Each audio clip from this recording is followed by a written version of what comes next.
fait une déclaration dans laquelle je critiquais la politique française menée par Serval en disant qu'elle n'avait pas tout à fait accompli son travail. J'étais ministre des Affaires étrangères. Je ne me suis pas encombré de gants diplomatiques pour dire cela. Je n'ai pas mis de filtre dans mon propos en parlant d'un pays important comme la France, en le critiquant ouvertement, pas à demi-mot, ce qui m'avait valu l'appréciation et l'estime des Maliens qui me l'ont témoigné jusqu'ici, très nombreux. Et je l'ai fait parce que c'est le Mali. Je peux vous dire que si le phénomène s'était passé en Namibie, au Botswana ou ailleurs, très loin du Niger, je n'aurais pas eu le même comportement. Je parle avec la même conscience, la même conviction et la même estime et la même tendresse pour le Mali, pas pour des hommes. Au demeurant, je vais faire remarquer à ceux qui sont en train de me brocarder que lorsqu'il y a eu le coup d'État militaire du colonel Barré en 1996, ici, le Mali était le pays dont les autorités se sont le plus élevées contre ce coup d'État. Le ministre des Affaires étrangères de l'époque, Dioncounda Traoré, moi j'étais ministre sous la cohabitation et quand le colonel Barré avait fait son coup d'État, il m'avait reconduit dans ma fonction, dont je démissionnerai, vous vous souvenez, 3 mois plus tard. Le ministre Dioncounda, à la réunion ministérielle de l'OIF qui s'est tenue au mois de février de cette année-là, 1997, représentait son pays à Bordeaux. Il avait exigé que je sois chassé de cette rencontre. Il a fallu que je le négocie et que Mme Madji Sudr, qui était la ministre française qui présidait cette rencontre, le négocie pour qu'il me laisse parler, pour que l'Assemblée m'écoute et qu'elle sache les raisons pour lesquelles il y a eu ce coup d'État et comprendre les perspectives du Niger. Il avait difficilement accepté cela. J'ai pu parler et on m'a dit « vous avez eu raison ». À la limite d'avoir accepté d'être au gouvernement de quelqu'un qui venait de faire un coup d'État. Ce n'est pas un autre pays qui a fait ça sur le Mali. Ce n'est pas parce que le ministre des Affaires étrangères du Mali n'aimait pas le Niger. C'est parce qu'il l'aimait, au contraire.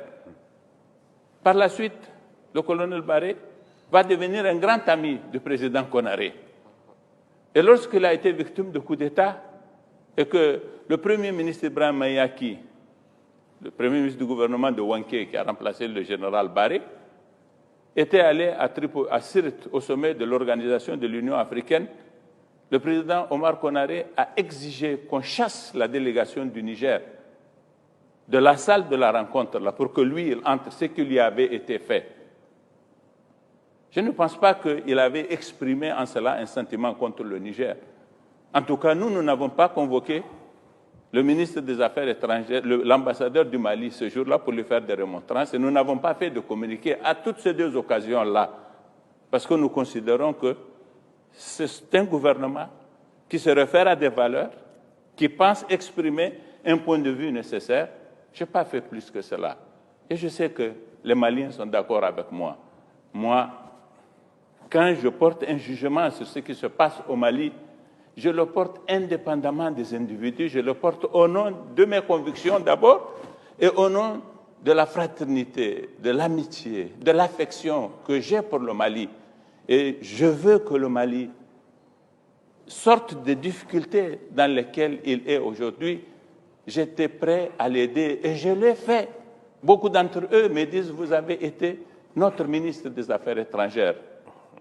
Le ministre des Finances, la première fois que je suis allé au Mali, après l'élection du président Ibrahim Boubacar Keïta, le ministre Hugo Diarra, à l'aéroport, il m'a salué, il m'a dit « le trésor du Mali est à votre disposition. C'est la seule façon pour nous de vous témoigner notre reconnaissance. » Je suis le même. Je n'ai pas changé vis-à-vis du Mali. Je ne changerai jamais vis-à-vis du Mali. J'ai défendu le Mali. Je le défendrai encore, indépendamment de savoir qui est au pouvoir et comment il a fait pour venir au pouvoir. C'est cela qui doit être retenu. Parce que le Mali est un pays voisin, comme le Burkina, comme le Tchad, comme ces pays avec lesquels nous avons un même destin. Et lorsqu'ils ont des problèmes, ça se répercute sur nous.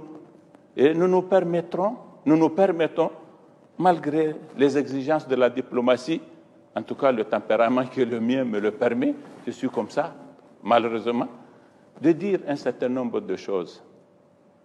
Parce que je pense qu'il est nécessaire de le faire entre frères.